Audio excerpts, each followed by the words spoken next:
Mladý muž vyšiel včera na najvyššiu budovu v meste a chcel z nej skočiť. Záchranári ho od samovraždy prehovárali vyše 5 hodín.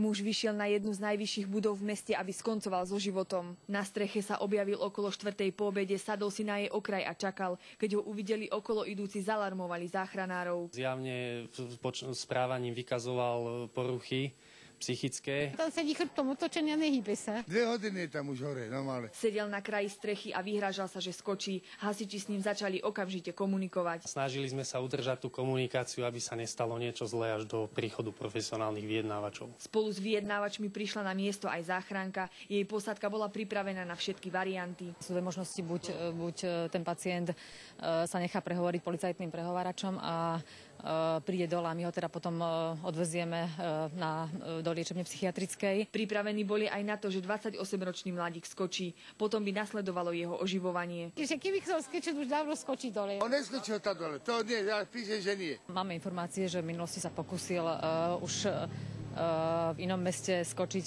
z činžiaka. Nakoniec neskočil, chcel len na seba upútať pozornosť. Mal problémy s priateľkou a nevidel iné riešenie. Vyjednávačom sa ho nakoniec od skoku podarilo prehovoriť. Zliezol s nimi dole a previezli ho na psychiatriu. Pre televíziu Joj Martina Čertíková.